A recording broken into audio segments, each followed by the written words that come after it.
আচ্ছা ময়নার বাপ, আমাদের গা থেকে শহরে যেতে কত পয়সা খরচ হয় বলো তো? আর শহরে যেতে কি অনেক সময় লাগে নাকি বলো তো? আচ্ছা, শহরের কথা বাদ দাও, আশেপাশের কোনো গ্রামে কি আমরা যেতে পারি না নাকি? তুমি পাগলের মতো এসব কি বলছো? আমরা আমাদের বাড়ি ঘর দৌড় রেখে অন্য গায়ে বা শহরে গিয়ে পাড়ি জমাবো কেন বলো তো? ভিন গায়ে বা ভিন শহরে গিয়ে কেন পাড়ি জমাতে চাইছি সেটা কি তুমি বুঝতে পারছো না নাকি? এই গায়ের বা এই বাড়ির মায়া করে মাটি কামড়ে পড়ে থাকবো কিসের আশায় বলো তো? যেখানে পেটই চলছে না সেখানে বাড়ির মায়া করে কি লাভ? আগে তো তোমার আর আমার বাড়ির সামনের উঠানের সবজি চাষ করে সেই সবজি বাজারে বিক্রি করে সংসারটা কোনোভাবে চলতো, কিন্তু হঠাৎ করে কি যে হলো যে বাড়িতে কোনো সবজিও ফলতে চাইছে না। আমি সবই বুঝতে পারছি বউ, কিন্তু তবুও আমি তোমায় বলছি এই বাড়ি ছেড়ে যাওয়ার কথা চিন্তাও করো না। বিধাতা চাইলে একদিন না একদিন আমাদের সাথে এই গায়ের সকল মানুষের জীবনে সুখ দিবেন।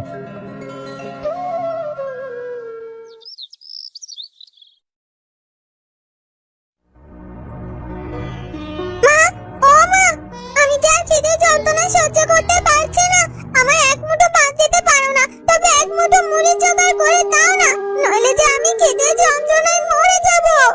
ওভাবে বলিস না রে মা, আমি যে কি করি কিছুই তো বুঝতে পারছি না। আমি যদি এক মুঠো মুড়ি জোগাড় করতে পারতাম তবে কি তোকে এতক্ষণ না খাইয়ে রাখতাম বল মা? আমার কাছে যে তোকে খেতে দেবার মতো কিছুটা নেই রে মা। এ নে মা, এক গ্লাস জল খেয়ে নে তো মা। আর কত জল খাবো মা, আমি বলো তো, আমি এখন জল খাবো না।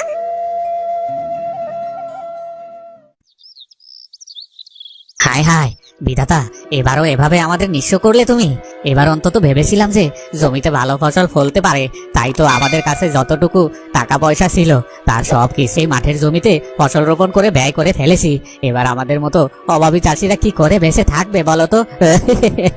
আমি তো আরো এবার মোড়ল মশাইয়ের কাছে আমার জমি বন্ধক রেখে সে পয়সা দিয়ে জমিতে ফসল রোপণ করেছিলাম, কত আশা নিয়ে কত যত্ন করে এবার মাঠে সবজি চাষ করেছিলাম। সবজি তো দূর, মাঠে তো সবজির কোনো চারাই জন্ম নেয়নি। এবার তো আমাকে আমার বাড়ির ভিটেটাও হারাতে হবে। ভালসা কি ভাই, নিজের বাড়ি ভিটে মাটিও তুমি মোড়লের কাছে বন্ধক রেখেছ?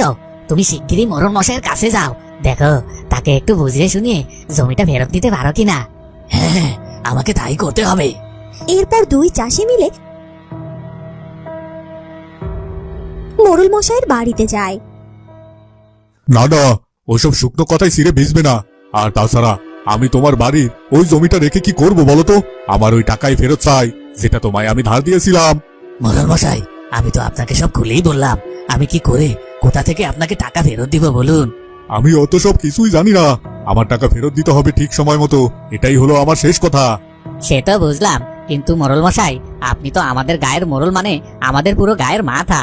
তাহলে এই দুঃসময়ে আপনি আমাদের ভালো কোনো সুব্যবস্থার উপায় বলে দিন না মোড়ল মশাই, যেন অন্তত আমরা খেয়ে পরে বেঁচে থাকতে পারি। আমি তোমাদেরকে কি সুব্যবস্থার কথা বলে দেবো বলো তো, যেখানে আমি নিজেই মোড়ল হয়েও আমাকে আমার পরিবারকে না খেয়ে দিন কাটাতে হচ্ছে? তাহলে তো দেখছি এক বিধাতা ছাড়া আমাদের আর কোনো ভরসার জায়গা নেই। একমাত্র বিধাতাই পারবেন এই কঠিন বিপদ থেকে মুক্ত করতে। হ্যাঁ হ্যাঁ, তাহলে তোমরা যাও, মনে প্রাণে বিধাতাকে ডাকতে থাকো, দেখো তোমাদের বিধাতা তোমাদেরকে এত বড় বিপদ থেকে উদ্ধার করে কিনা।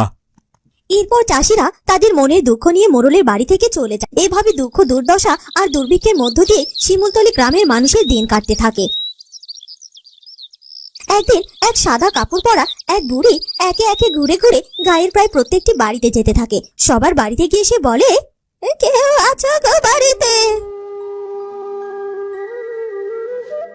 হ্যাঁ বুড়িমা, আমি তো আছি বাড়িতে, এই তো আমার বউ আছে। তুমি কি কাউকে খুঁজছো? না গো বাবা, আমি কাউকে খুঁজছি না, আসলে আমি খুব অসহায় ক্ষুধার্ত মানুষ, আমাকে কটা খেতে দেবে বাবা? এমন দিনই তুমি আমার বাড়িতে এলে বুড়িমা, তোমায় যে কি দিয়ে ভাত দেবো সেটাই তো বুঝতে পারছি না। জানো তো, আমরাও না তোমার মতো অসহায় আর অভাবী, এই বাড়িটা ছাড়া যে আমাদের আর কিচ্ছুটি নেই। দেখো, বিধাতা চাইলে তোমাদের এই অভাব, অসহায়ত্ব সব কিছু দূর হয়ে যেতে পারে। দাও দাও, এখন আর কথা না পারে আমায় কটা খেতে দাও তো। শুধু ভাত তোমায় কি করে খেতে দেই বলো? কোনো তরকারি বলতে তো কিছু নেই, সবজি বলতে একখানা বেগুন পড়ে আছে ঝুড়ির এক কোণে। আমার ওসব তরকারি টরকারি লাগবে না, তুমি যাও, আমার জন্য একটু বেগুন বেঁচে এনে দাও তো, তাতে আমি তৃপ্তি করে খেয়ে নেব। ক্ষুধায় যে আমার মরবার অবস্থা হয়েছে রে মা। ঠিক আছে বুড়িমা, তুমি এখানে তাহলে বসো, আমি তোমার জন্য গরম ভাত আর সাথে বেগুন ভাজা করে আনছি।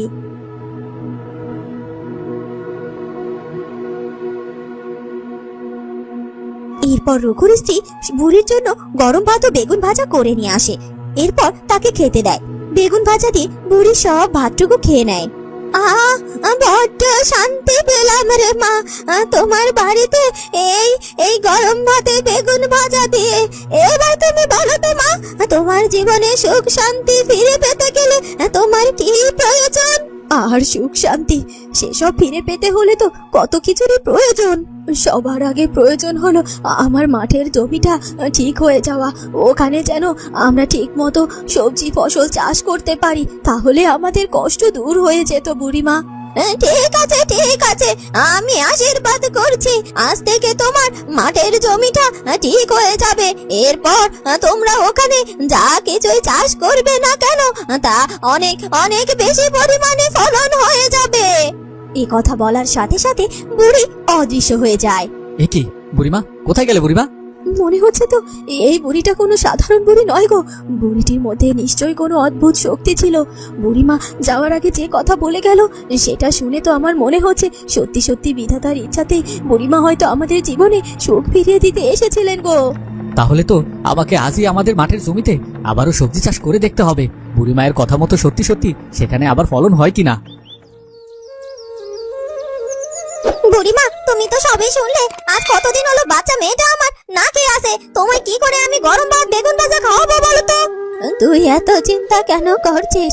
আগে রান্নাঘরে গিয়ে দেখ, তারপর যা বলার বলিস আমাকে।